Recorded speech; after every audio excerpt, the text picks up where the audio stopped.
हिंदसदवंदियाणं तिहुवणहिदमधुरविसदवकाणम् अन्तातीतगुणाणं नमो जिनाणं जिदभवाणं। कुंदकुंदाचार्य भगवान की जय। पंचास्तिकाय संग्रहामधली 59 नंबरची गाथा बघत होतो आपण. त्याची अमृतचंद्राचार्यांची टीका बघितली होती काल. त्यात काय सांगितलं होतं की जीवभावाचा करता द्रव्यकर्म आहेत, असं प्रश्न विचारला होता शंकाकारांनी. की जीव तर ॲक्च्युली नाही, मागच्या गाथेमध्ये झालं होतं की द्रव्यकर्म औदैहिक भावांचा करता आहे, औदैहिक आदी भावांचा.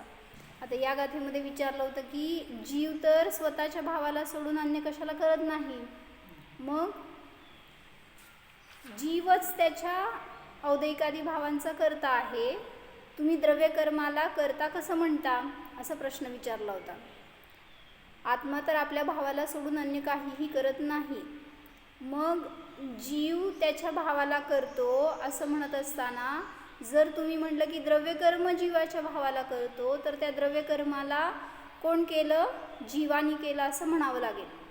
म्हणजे आत्म्याला द्रव्यकर्माचा करता मानण्याचा प्रसंग येईल, असं शंकाकाराची शंका होती. त्याची जयसेनाचार्यांची टीका बघू.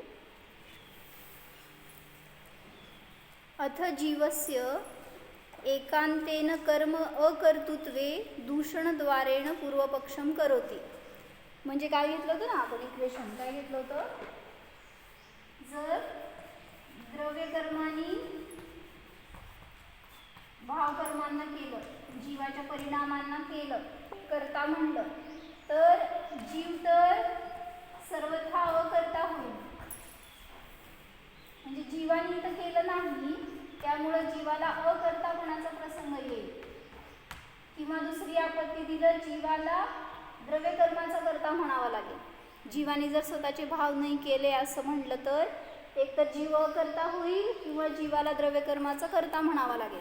मग इथं सांगतात की एकांताने जीवाचं किंवा जीवाला कर्माचा अकर्तापणा होण्यामध्ये दूषण देण्यासाठी पूर्वपक्ष करतात. 59 नंबरची गाथा आहे.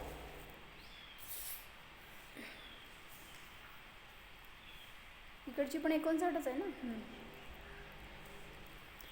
भावो जदि कम्म कदो अत्ता कम्म सहोधिकिद. भावो जदि कम्म कदो अत्ता कम्म सहोधिकिदकत्ता न कुणदियत्ता किंचिवी मुत्ता अन्नम सगम भावम. का मिळालं का नाही? हां तेच की, ते जयसेनाचार्यांचा नंबर वेगळा आहे.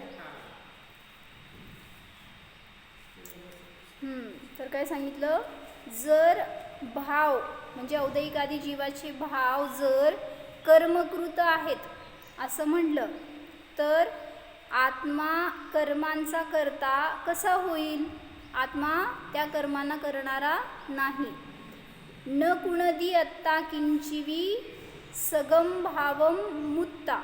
स्वतःच्या भावाला सोडून आत्मा अन्य कोणाला देखील करणारा नाही, असं गाथेचा भाव आहे. मग काय केलं त्यांनी टीकेमध्ये, भावः यदि कर्मकृतः यदि एकांतेन रागादी भावः कर्मकृतः भवति. समजलं, जर एकांताने रागादी भाव कर्मकृत आहेत असं म्हणलं, तदा आत्मा द्रव्यकर्मणः कथम करता भवति. तर आत्मा द्रव्यकर्मांचा करता कसा होईल. म्हणजे द्रव्यकर्मांनी जीवाच्या परिणामांना केलं असं जर म्हणलं, तर जीव त्या स्वतःच्या भावाला केलं असं म्हटलं जाणार नाही. मग केलं कोणाला, द्रव्यकर्मांना केलं असं म्हणावं लागेल. पण जीव तर द्रव्यकर्मांचा करता कसा होईल. यतः कारणात रागादी परिणाम अभावे सती द्रव्यकर्म न उत्पद्यते.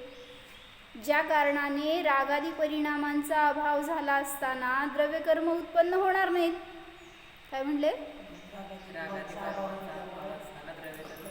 म्हणजे जीवाच्या रागादी परिणामांना करणारा द्रव्यकर्म आहे आणि जर त्या रागादी परिणामांचाच अभाव झाला तर द्रव्यकर्म उत्पन्नच होणार नाहीत. तदपि कथमिति चेत, ते देखील कशा प्रकारे होईल. न करोती आत्मा किमपि, आत्मा कोणाला देखील करणारा नाही, म्हणजे द्रव्यकर्माला करणारा नाही. किम कृत्वा, काय करून.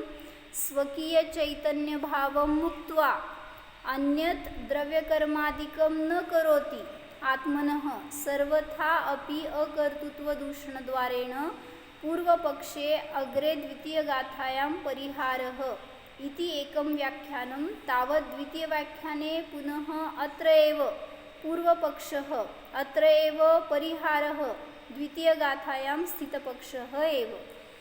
मग काय करून तो आत्मा कोणाला करत नाही तर स्वतःच्या चैतन्य भावाला सोडून अन्य द्रव्य कर्म आदिकांचा आत्मा करता नाही. आत्म्याला सर्वथा अकर्तृत्वाचं दूषण येईल असं पूर्वपक्ष करत असताना पुढे दुसऱ्या गाथेमध्ये द्वितीय गाथायाम दुसऱ्या गाथेमध्ये परिहार करतात. इति एकम व्याख्यानम, असं ते एक व्याख्यान करतात. पुढच्या गाथेमध्ये त्याचा परिहार करणार आहेत. म्हणजे या गाथेमध्ये प्रश्न विचारला आहे आणि त्या पुढच्या गाथेमध्ये त्याचं उत्तर देणार आहे. तावत म्हणजे त्यामध्ये त्यापैकी दुसऱ्या व्याख्यानामध्ये पुन्हा येथेच पूर्वपक्ष येथेच परिहार अशी दुसरी गाथा स्थितपक्ष रूपच आहे. म्हणजे एक आता त्यांनी रूपरेषा सांगतात की एका गाथेमध्ये पूर्वपक्ष सांगितलं आहे आणि दुसऱ्या गाथेमध्ये त्याचं उत्तर सांगितलं आहे. त्याचा अर्थ काय केलाय वाचा खाली.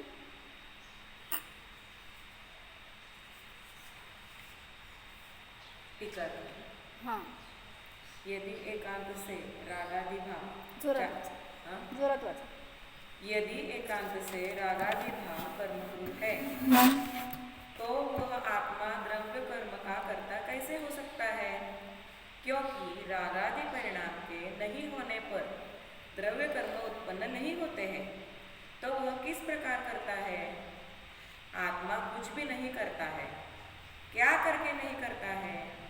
अपने चैतन्य भाव को छोड़कर आत्मा अन्य द्रव्य कर्मादि को नहीं करता है. पूर्व पक्ष के सर्वथा ही अकर्तापने को दूषण देते हुए आगे एक परिहार रूप व्याख्यान दूसरी गाथा में कहते हैं जिसमें निश्चित पक्ष ज्ञात होता है. ऐसा दूसरा व्याख्यान है जिसमें पूर्व पक्ष को ही यहाँ पक्ष बनाकर परिहार रूप उत्तर कहते हैं. वह किस प्रकार से है. कथमिति चेत, ते कशा प्रकारे. पूर्वोक्त प्रकारेण आत्मा कर्मणां कर्ता न भवति इति दूषणे दत्ते सती सांख्यमतानुसारी शिष्यः वदति. पूर्वोक्त प्रकाराने आत्मा कर्मांचा कर्ता होत नाही अशा प्रकारे दूषण देत असताना सांख्यमतानुसारी शिष्य सांगतो. म्हणजे आता सांख्याचं मत काय होतं. आत्मा कर्मांचा कर्ता नाही आहे. कोण आहे. प्रकृती. बघितलं ना, प्रकृती आणि पुरुष हे दोन त्यांचे तत्व मानतात ते सांख्य. तर त्यांच्यामध्ये प्रकृती कर्मांचा कर्ता आहे आणि आत्मा अकर्ता आहे. हे सगळं सांगण्यासाठी त्यांनी त्यांची एक गाथा दाखवली आहे. म्हणजे त्यांचं पक्ष क्लिअर होते त्या एका गाथेतून. अकर्ता निर्गुणः शुद्धो नित्यः सर्वगतो क्रियः अमूर्तश्चेतनो भोक्ता जीवः कपिलशासने. काय केलं त्यांनी. दोन जे मानले ना, काय केले. पुरुष आणि प्रकृती हे दोन तत्व मानले. तर त्याच्यामध्ये आत्मा काय करतोय किंवा काय म्हणायचं पुरुष काय करतो. पुरुषाचं लक्षण सांगत असताना सांगायला लागले. काय तो घेतलं ना विशेषण. अकर्ता आहे, सांगा पुढं. निर्गुण आहे, अक्रिय आहे, शुद्ध, नित्य, अक्रिय, सर्वगत आणि अक्रिय. म्हणजे निष्क्रिय. याच्या विरुद्ध सगळं प्रकृतीची विशेषण आहे तसं समजून घ्या. अमूर्तिक आहे, चेतन आहे, भोक्ता आहे. आता ह्याच्या विरुद्ध सगळं प्रकृतीची लक्षणं. प्रकृती करता आहे, त्याच्यामध्ये ज्ञान दर्शन आदी गुण सहित आहे.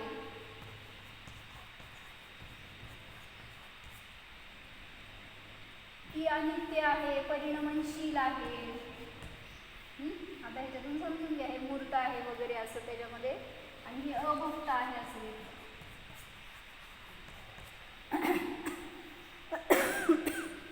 म्हणजे प्रकृतीला ती विशेषणं दिली की प्रकृती म्हणजे कर्म मानतात ते, आणि पुरुष म्हणजे जीव. मग जीव आहे तो निष्क्रिय आहे, निठल्ला आहे. जे काय करते ना ती प्रकृती करते, त्यामुळं त्या प्रकृतीमध्येच परिणमन होतं, त्याच्यामध्येच कर्म केले जातात. कर्मांचा करता म्हणून प्रकृती आहे, पुरुष नाही आहे, जीव नाही आहे, असं त्यांचं म्हणणं आहे.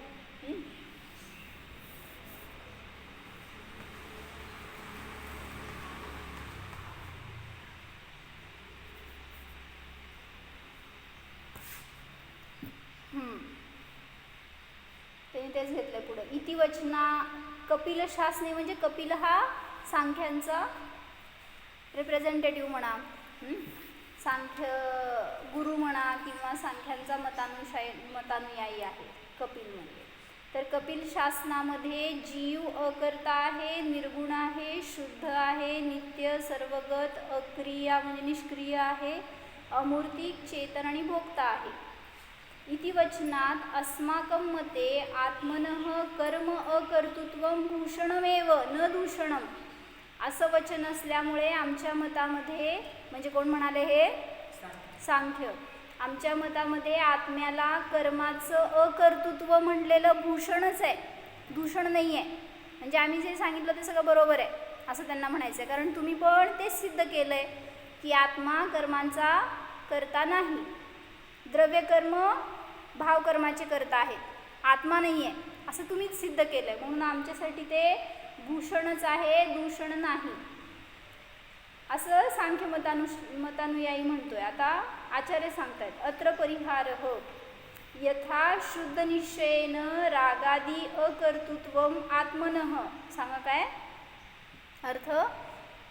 ज्याप्रमाणे शुद्ध निश्चयाने रागादिकांचा जीव अकर्ता आहे, आत्म्याला रागादिकांचं अकर्तृत्व आहे, तथा यदि अशुद्ध निश्चयेन अपि अकर्तृत्वं भवति तदा द्रव्यकर्मबंध अभावे तद अभावे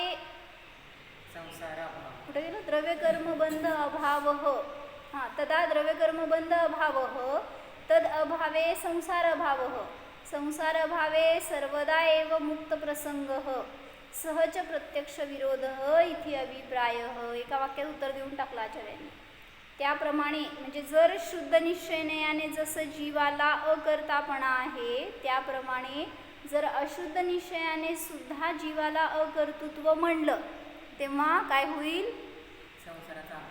लगेच संसार गेला. थांबा जरा. द्रव्य कर्म बंधाचा अभाव होईल आणि त्याच्या अभावामध्ये संसाराचा अभाव होईल. संसाराच्या अभावामध्ये सर्वदाच मुक्तीचा प्रसंग येईल, म्हणजे सदाशिव मतामध्ये प्रवेश होईल, आणि ते तर प्रत्यक्षाने विरुद्ध आहे.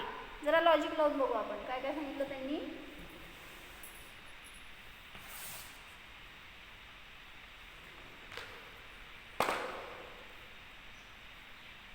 जर अशुद्ध निश्चयाने जीव द्रव्यकर्मांचा अकर्ता म्हणलं, म्हणजे जीवानी द्रव्यकर्म केले नाहीत, किंवा काय म्हणलं, जीवानी भावकर्म केले नाहीत, द्रव्यकर्मानी भावकर्म केले असं म्हणतात ना ते. त्यामुळे जीव त्याच्या परिणामांचा करता नाही. रागादी भाव म्हणा.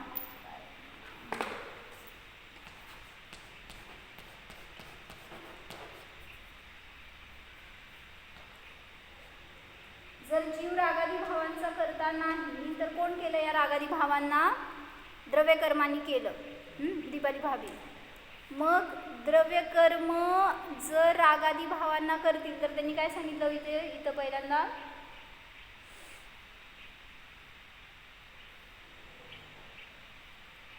द्रव्यकर्मांचा उदय नाही आला तर रागादी भाव तरी कसे होतील जीवाला. कुठे गेलं ते वाक्य? यतः कारणात रागादी परिणाम अभावे सती द्रव्यकर्म न उत्पद्यते. म्हणजे रागादी परिणामांचा अभाव झाला असताना द्रव्यकर्म सुद्धा उत्पन्न होणार नाहीत. म्हणजे काय म्हणायचंय, तुम्ही आत्ता रागादी परिणाम करता ते कशाच्या कारणाने, पूर्वद्रव्यकर्मांचा उदय, आणि आत्ता रागादी परिणाम केले तर त्याच्या निमित्तात भविष्यामध्ये तसे कर्म आत्ता बांधले जाणार की जे उदयाला येणार भविष्यात.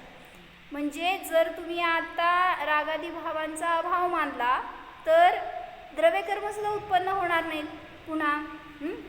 म्हणून तिथं जीव त्या रागादी भावांचा जर अकर्ता आहे तर द्रव्यकर्म तर कसे केले जातील, म्हणजे द्रव्यकर्मांचा सुद्धा अकर्ता म्हणावा लागेल. आणि मग द्रव्यकर्मबंधाचा अभाव झाला असताना संसाराचा अभाव होईल. म्हणजे इथंच संपलं ना, रागादी भावच नाही केले जीवानी तर त्याच्या निमित्तात भावकर्म नाही तर द्रव्यकर्म नाही, द्रव्यकर्म नाही तर संसार नाही, आणि संसार नाही तर मोक्ष पण नाही, असं चेन घेतलं. म्हणजे रागादिकांच्या अभावामध्ये द्रव्यकर्मांचा अभाव, द्रव्यकर्माच्या अभावामध्ये संसाराचा अभाव, आणि संसाराच्या अभावामध्ये मोक्षाचा पण अभाव होण्याचा किंवा मोक्ष निरंतर मोक्षाचा प्रसंग येईल. सर्वदा एव मोक्ष स्यात्, म्हणजे सर्वदा मुक्तीचा प्रसंग येईल, पण तसं तर घटित होत नाही, ते प्रत्यक्षाने विरुद्ध आहे असं सांगितलं. मग असंच एक गाथा समयसारमध्ये पण 2-3 गाथा घेतल्यात, 190, 91, 92 अशा, आणि त्यामध्ये त्यांनी अध्यवसान भाव सांगितलेत. ॲक्च्युली जीव आहे तो अध्यवसान भावांचा करता आहे. मग जर अध्यवसान भाव जीवानी केले नाहीत तर अध्यवसान निमित्त अध्यवसान भावाचा अभाव झाला तर द्रव्यकर्मांचा अभाव होईल, द्रव्यकर्मांचा अभाव झाला तर नोकर्माचा अभाव होईल, त्याच्या निमित्तात संसाराचा अभाव होईल आणि मोक्षाचा पण अभाव होईल. असं त्यांनी एक गाथा दाखवली, 2-3 गाथा. वाचताय का? घ्या की जरा, आम्हाला खुलासा पाहिजे त्याचं. ते हिंदी वाचणार आहे का? वाचा जरा. मला पण एक पुस्तक द्या हो, ते ह्याच्यात माझं भाषांतर नाही आहे. तुमचं पुस्तक द्या मला.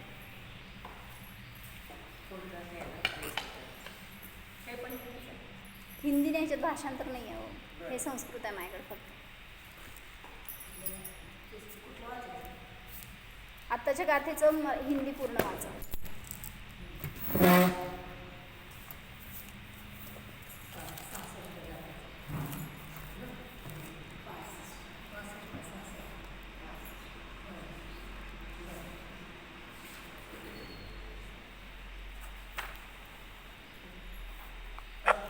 दीदी गाथा नंबर कुठपासून म्हणाल? 100. कुठली गाथा नंबर? आत्ताची का? 85 कायची का? समयसारची 190, 91, 92 मध्ये त्यांनी सांगितलंय असं. अध्यवसान भाव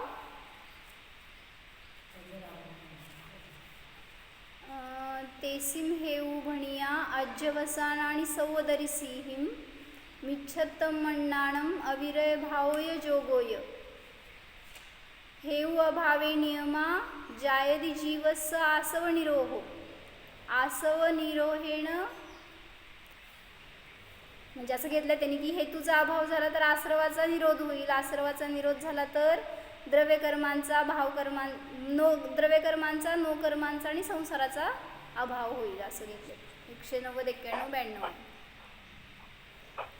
आसव भावेण विना जायति कम्मस्स विनिरोधो.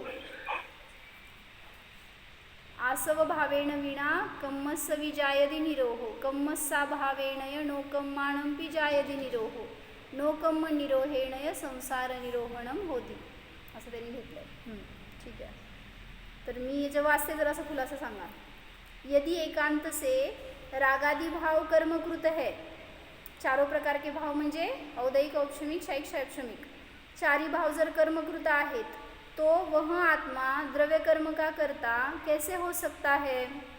क्योंकि रागादि परिणाम के नहीं होने पर द्रव्य कर्म उत्पन्न नहीं होते हैं। काय सांगितलं?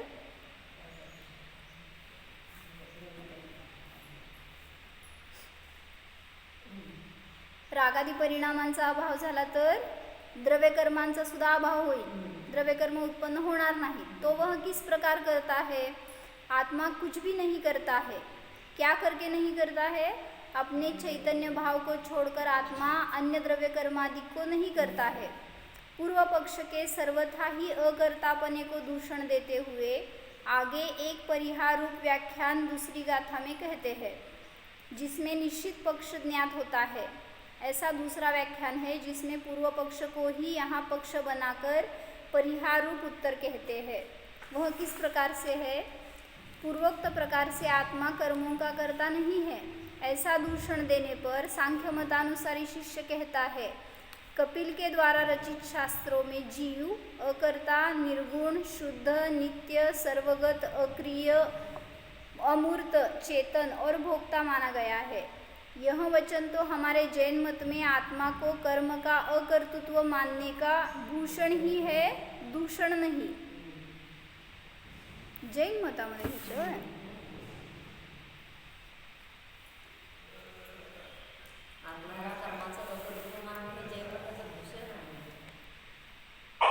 माझ्या हितामध्ये हमारे मत मी लिहिले.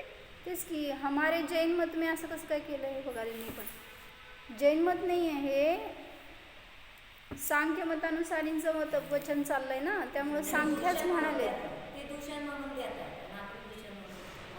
नाही नाही, सांख्य मतानुयायी म्हणतोय की तुम्ही आमच्या मताला दूषण देताय, तर दूषण नाही आहे, हे भूषणच आहे. आणि पुढं अत्र परिहार म्हणता ना आचार्य सांगणार, तर बघावं लागेल. हे मला जरा हे वाटायला लागलं, सांख्यांचं हे मत असेल असं म्हणायचं हे वाक्य मला. इति वचनात अस्माकं मते आत्मनः कर्म अकर्तृत्वम भूषणमेव न दूषणम.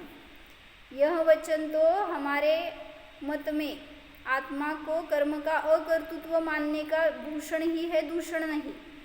अब इसी पक्ष का निषेध करते हैं. जैसे शुद्ध निश्चय से आत्मा को रागादि भावों का अकर्तृत्व है, कुठल्या परम शुद्ध निश्चयने आणि रागादि भावांचा जीव अकर्ता आहे, उसी प्रकार जब अशुद्ध निश्चयने से भी अकर्तृत्व है, तब तो उसे द्रव्य कर्म के बंध का अभाव है.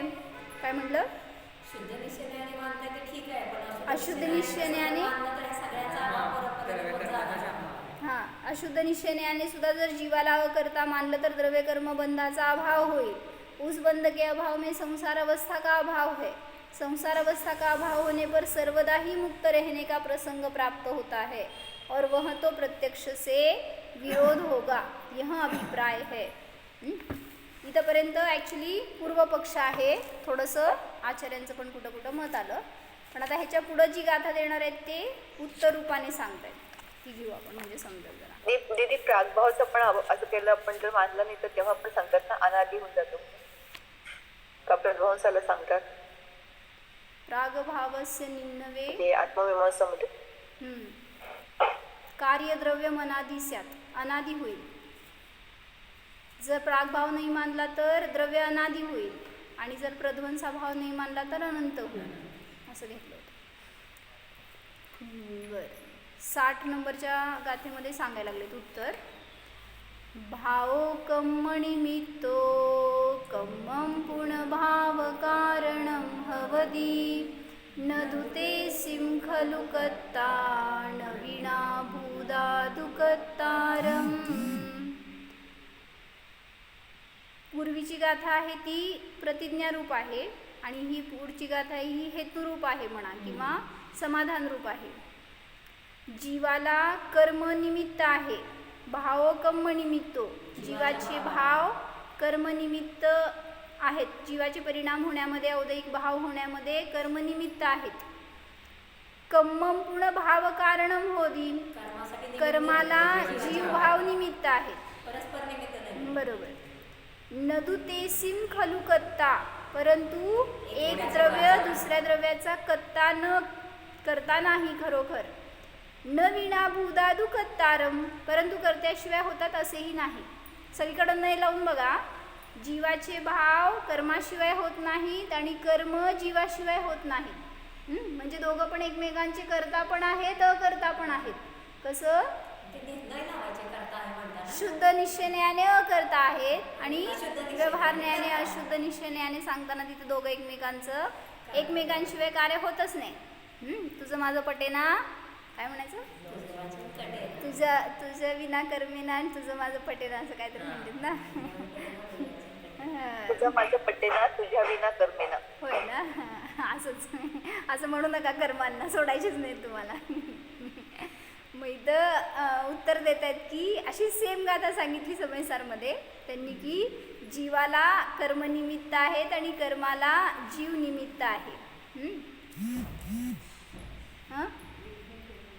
हां, म्हणून तुम्ही कर्मालाच दोष देत बसू नका. तुमचा पण दोष आहे त्याच्यामध्ये. तुम्ही भाव करताय, त्याच्याशी अटॅच होताय, म्हणून ते कर्म येऊन जुडले जात आहेत. असं थोडी ना ते कर्म जाऊन सिद्धांना पकडतात, आपल्यालाच का पकडतायत? कारण आपण त्यांचं म्हटलं ना एका ठिकाणी वर्णिजींनी काय सांगितलं, पाहुण्यांचा जितका आदर करणार ना तितकं ते पाहुणे चांगले आहेत. हे काय म्हणायचं, हे रिश्तेदार चांगले आहेत म्हणून ह्यांच्याकडं सारखं जायचं, त्यांच्याकडं राहायचं, तिथंच थांबतात असं वगैरे. आणि जर त्या पाहुण्यांचा तुम्ही आदर सत्कार नाही केला तर राम राम, मग दुरूनच निघून जातात. म्हणून म्हटलं की हे कर्म म्हणजे येणारे आश्रव पाहुणे आहेत. त्यांचं जेवढं तुम्ही आदर सत्कार करणार, जेवढं त्याच्यामध्ये एकत्व ममत्व करणार, तेवढं ते तुमच्याजवळच राहणार. पूर्वसूत्र उदित पूर्वपक्ष सिद्धांत अयम.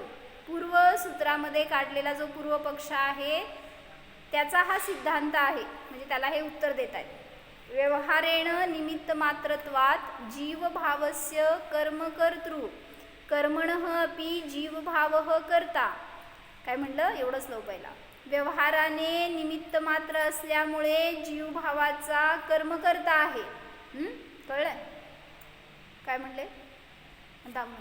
जिनवाने म्हणजे आणि कर्म उद्यावर कसं करायचं? कर्म उदयाला आल्यावर तुम्ही सावधान राहायला पाहिजे. त्याच्या अनुसार तुम्ही परिणाम केले तर पुन्हा द्रव्य कर्म बांधले जाणार भविष्यासाठी. आत्ता जे उदय येत आहेत ते मागच्या परिणामांचे द्रव्य कर्म होते ते येत आहेत, जे सत्तेत होते तुमच्या, त्यांचा उदय आत्ता येणार होता, ते उदयाला येत आहेत. पण त्या उदयामध्ये तुम्ही पुन्हा तसेच उदयिक भाव केले तर पुन्हा भविष्यासाठी ते कर्म बांधले जाणार आणि तसेच उदय भोगावे लागणार. म्हणून माताजी काय सांगतात, समजा आत्ता तुम्हाला तीव्र असा त्याचा उदय आला, अशुभ प्रकृतींचा कुठलाही आत्ता उदय आला आणि त्याच्या उदयामध्ये तुम्ही रडलात. काय झालं? सगळ्यात काय म्हणायचं, वर्स्ट कंडिशन, जे तुम्ही जर तुमच्या डोळ्यात पाणी काढलं तर जर रडलो आत्ता आपण त्या उदयामध्ये, तर असे निश्चय बांधले की अनेक काळापर्यंत तुम्हाला पुन्हा रडावं लागणार. काय करायचं? आता रडा बघू. म्हणजे इतकं असं ते वाक्य होतं ना, डोळ्यातलं पाणी डोळ्यातच थांबलं.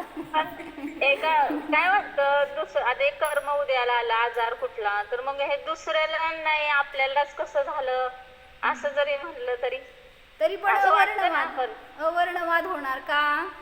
कारण दुसऱ्याचं फळ मला मिळत नाही आणि माझं फळ दुसऱ्याला मिळत नाही. म्हणजे आत्ताच्या आपल्या वर्तमान कंडिशनवरून आपण विचार करायला पाहिजे की मला हा उदय का आलाय, मग मी किती पूर्वी परिणाम चुकीचे केलेत आणि आत्ता पण मी चुकतोय काय, मलाच का असा उदय. आता एक याच्यासाठी उदाहरण सांगितलं होतं मी की एक मुलगी आहे आणि घरातली परिस्थिती खूप कमी आहे त्यांच्या, म्हणजे आई वडिलांकडं इतकं धन नाही असं म्हणा, त्यामुळं त्या मुलांना असं काय चैनी करायला, चैनी इन द सेन्स जरी मजा मस्ती करायला वगैरे, आता काय लहान आहेत त्यामुळं काय कॉलेजचे डेज असं काय त्यांना फार पैसे भोगायला मिळत नाहीत. तर ती मुलगी काय विचार करते, आता ग्रॅज्युएट झालं आहे, आता समज आली आहे ना, एवढे दिवस कसं वडील जेवढं देतील आई वडील तेवढं ते खर्च करणार, पण आता खर्चासाठी पैसे पाहिजे, सगळे मित्रमैत्रिणी एन्जॉय करतात तसं आम्हाला करायला पाहिजे, पण तसं धन मिळत नाही आईवडिलांकडनं. तर ती काय विचार करते, म्हटली मला आई वडील किती त्रास देतात, आम्हाला काय दिलं त्यांनी, कोणाचा दोष आहे सांगावं? असं त्यांना लई वेळा समजवलं. असंच अनेक मुलांचं पण, एका मुलाच्या बाबतीत पण असंच घडलं. तर त्या मुलीला मी लई वेळा समजवलं की आपल्या परिणामांचं, आपल्या अंतराय कर्मांचं उदय आपल्यालाच येतो, त्यांचा दोष नाही आहे. तू त्यांच्याच घरात का जन्मलीस, कोणाचा दोष आहे? तिथं पण म्हणते आईवडिलांनी जन्म दिला, म्हणजे कोणाचा दोष हो? सगळं खापर त्यांच्या डोक्यावर. म्हटलं आपण केलंय ना, फळ आपल्यालाच मिळणार आहे, म्हणून त्यांचं दोष बघायला जाऊ नका. उलटं आत्ता परिणाम विशुद्ध करा, तर त्याच्या निमित्तामध्ये असं म्हणली का हो मैना सुंदरी? तिचे वडील कसे होते? मैना सुंदरीचे वडील कसे होते? कोणाशी लग्न करून दिलं? कोडीशी. वडील असं करतात का हो कधी? आणि तिने किती बरं भांडली त्यांच्या विरुद्ध. मग कसले वडील तुम्ही, जन्मदाता, आणि असं करतात का आमच्याबरोबर? मला मृत्यूच्या खाईमध्ये ढकलायचं होता, पण अशा पतीशी का विवाह करून दिला मुलाशी? असं तिने एका शब्दाने पण म्हणलं नाही. तिने एवढंच म्हणलं काय, माझ्या कर्मांचं फळ मी भोगतीये, तुम्ही करता नाही आहेत. एवढं म्हणलं की माझ्या पुण्यपापाचं फळ, माझ्याच परिणामांचं मला मिळते, तुम्ही काय देणारे घेणारे नाहीत. असं म्हटल्यावर वडिलांना राग आला होता, आणि म्हणून त्यांनी काय केलं होतं, त्या कोडी मुलाशी विवाह करून दिला होता. पण हिचं भवितव्य एवढं सुंदर की तिने कोणाला सुद्धा दोष दिला नाही. ती म्हणाली की माझंच फळ मी भोगतीये. आणि कदाचित ह्याचंच काय म्हणलं, मैना सुंदरी कहे पिता से भाग्य उदय जब आएगा, कोडीपती जो दिया आपने कामदेव बन जाएगा. आणि खरोखर तो कामदेव झाला, तद्भव मोक्षगामी झाला. कुठनं हुडकून आणलं होतं? असा पती मिळायचा होता की ज्याच्या निमित्तात हिचा धर्म जास्त घडणार होता, आणि त्याच्या निमित्तात ती सुद्धा एक भावावतारी झाली, मैना सुंदरी सुद्धा. म्हणजे म्हणायचं कोण वाईट करणारं नसतं. आपण आपल्या परिणामांना सांभाळायला पाहिजे, एवढं आपल्या हातात आहे. दुसऱ्याला बदलू शकत नाही किंवा त्या कर्मांच्या उदयाला रोखू शकत नाही पूर्वीच्या. फक्त उदयामध्ये सावधानता ठेवायला पाहिजे, एवढंच आपल्या हातात आहे. म्हणून परिणाम सतत विशुद्ध ठेवा. जे मला आत्ता उदय येत आहेत ते निघून जाऊ देत, नष्ट होऊ देत, त्यांची निर्जरा होऊन जाऊ देत. पुन्हा याच्यामध्ये मी औदयिक भाव करणार तर असेच फळ मला अनेक भावामध्ये भोगावे लागणार. म्हणून मला असे भाव पुन्हा कधीही असे परिणाम न हो, असे उदय न येवो, जेणेकरून की मला त्रास व्हावा किंवा दुःख व्हावं, अशी प्रतिकूलता यावी, रोग व्हावा, संयोग असे मिळावेत, असं कुठलेही भाव माझ्याकडून न हो, ह्याची सावधानता ठेवा. यम कृतं कर्म विहाय देहिना नको कस्यापि ददाति किंचन न विचारयन्नेव अनन्यमानस. विचारयन्नेव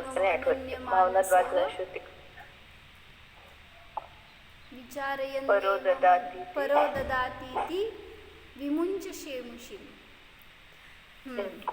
तर ह्याच्यामध्ये पण समयसारमध्ये पण सेम भावाची एक गाथा सांगितली. काय?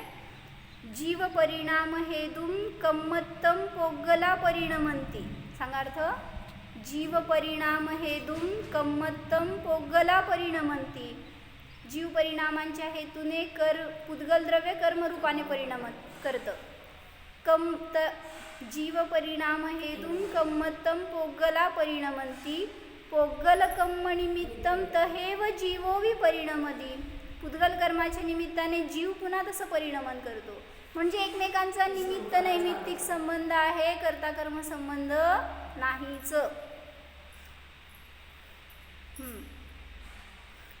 तर ह्याच्यामध्ये घ्यायला लागलेत. काय घेतलं?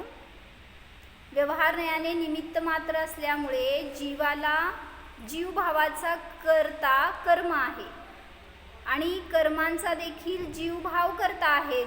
म्हणजे द्रव्यकर्माचा करता भावकर्म, भावकर्माचा करता द्रव्यकर्म. समजून घ्या कोण कोणाचं. निश्चयेन तू न जीव भावानां कर्म कर्तृ न कर्मणः जीव भावः.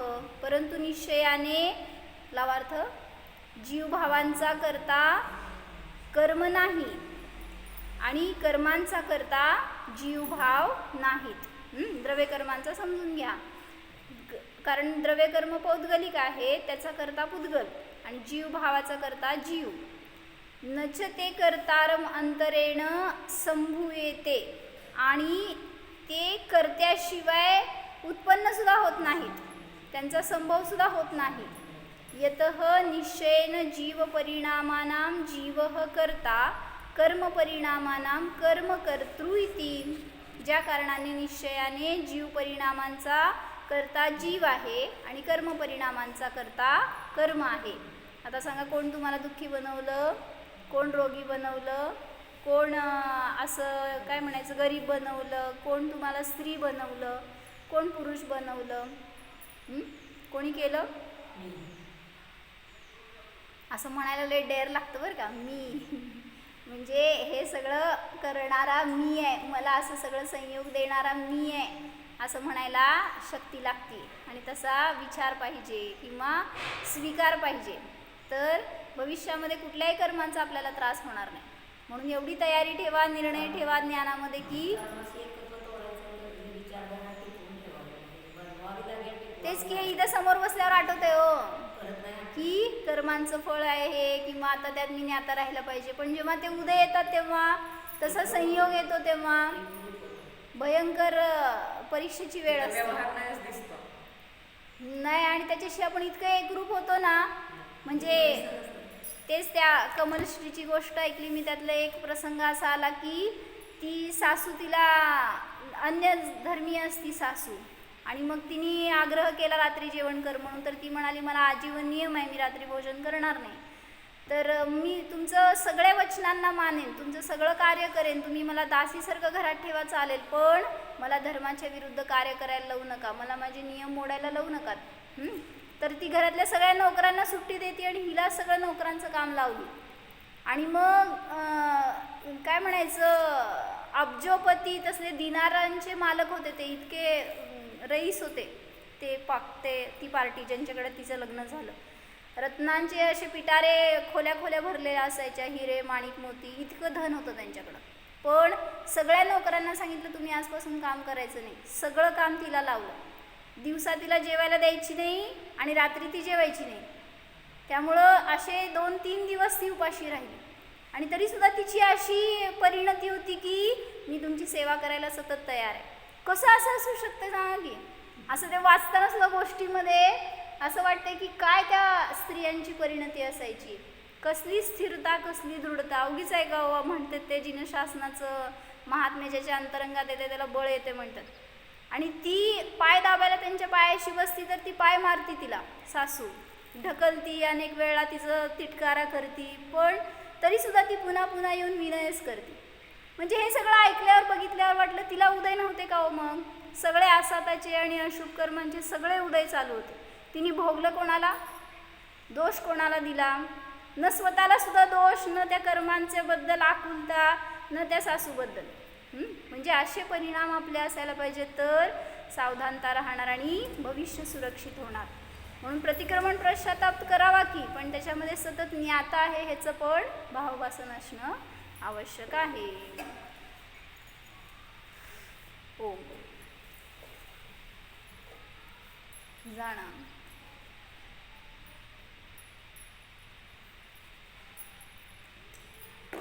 हा मी सर्व प्रसंगांमध्ये अस्पर्शी ध्रुव आत्मा आहे. कर्मांचा आणि माझा काहीही संबंध नाहीच.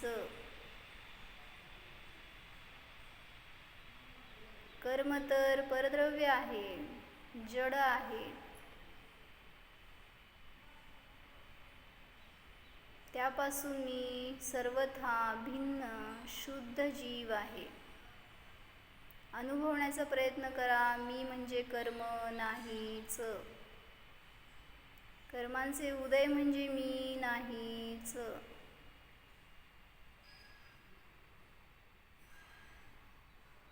स्वाधीन स्वरूपोऽहम्,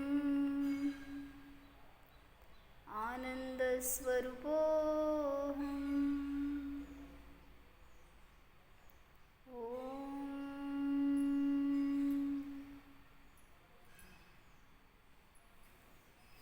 विसर.